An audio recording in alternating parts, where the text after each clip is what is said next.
Dude, first of all, how great was the entrance music and graphics for this show? Yeah, man. Hits you right in the feels, doesn't it? Yeah, it really does. Now, that's not the music I remember, but that was music that was the official music later on that they used. I always thought, and Dick Bourne can lend into this a little bit better than I can.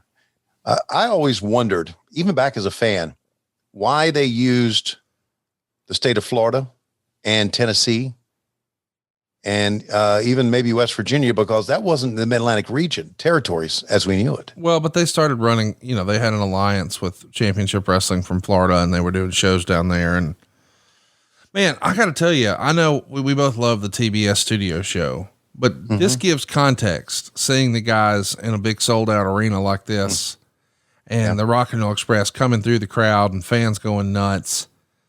I even like the camera angle that we're using here. It's different than our normal hard cam spot that we're sort of conditioned to with WCW and the WWF and AEW. This is like a look down. I dig this.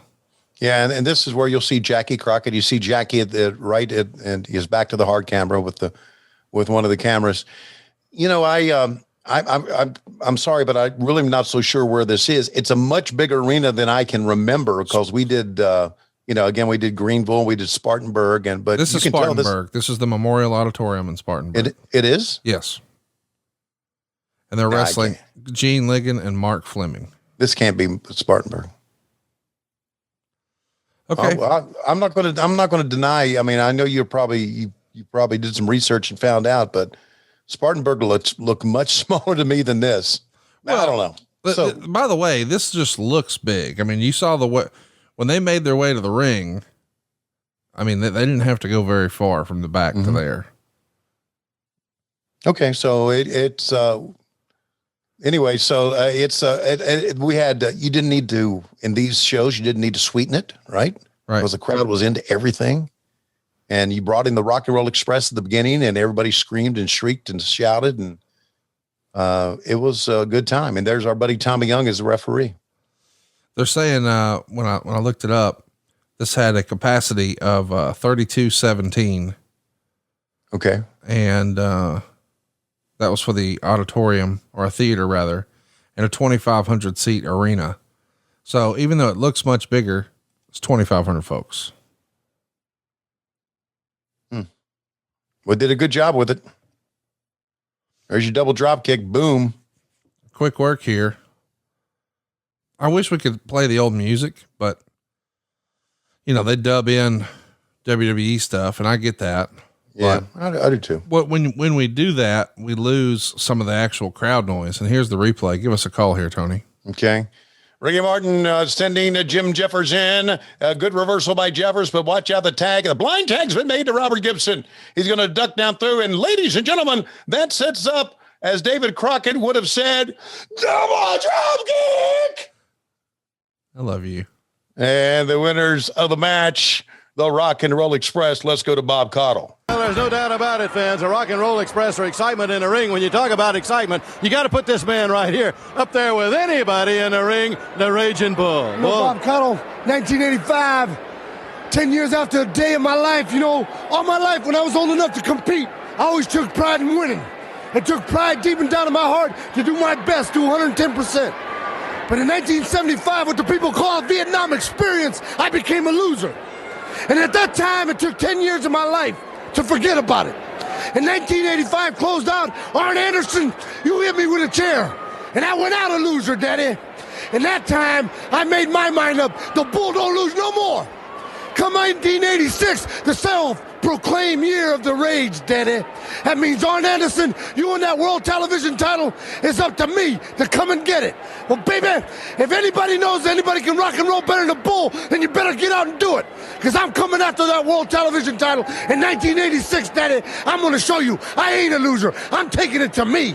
All right, fans, we'll be right back. Right after we take this time out. I ain't a loser. How about that?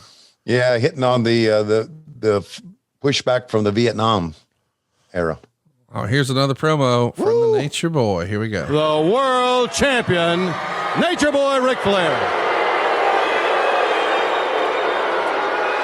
Bob, It is so nice to know that you're loved by all. Let me tell you a story. I have a friend that once asked me, he said, Rick, do you know how you tell a Scotsman from a Scotswoman? I said, no, I really don't. He said, you tell by the tilt in their kilt. Now, I'll show you how you tell a real man by a would-be man. And if there's a woman in this joint that wouldn't like to squeeze these, put that camera on that one time. That's why I'm wearing blue jeans out here tonight. Now let's talk about North Carolina, Dean Smith, the Tar Heels, Ric Flair. We're all number one. You know why? Because nobody can beat us. Georgia Tech couldn't beat Carolina. Duke couldn't beat Carolina. Dusty Rhodes couldn't beat Ric Flair. And Ronnie Garvin cannot make me break a sweat. As far as the national tag team belts go, we all know that if the NWA had allowed me to wear one of those belts and defend it with my great cousin, the legendary Arnold Anderson, the odds of anybody beating us and astronomical. Kids that run around with scarves around their legs, call themselves the world champions, and have got a bunch of teeny boppers and training bras thinking they're a big deal, is astronomical. Now let's face it, and I see a lot of intelligent people here tonight. You've known me for a few years. Am I the best there is? Huh? Am I the world champion?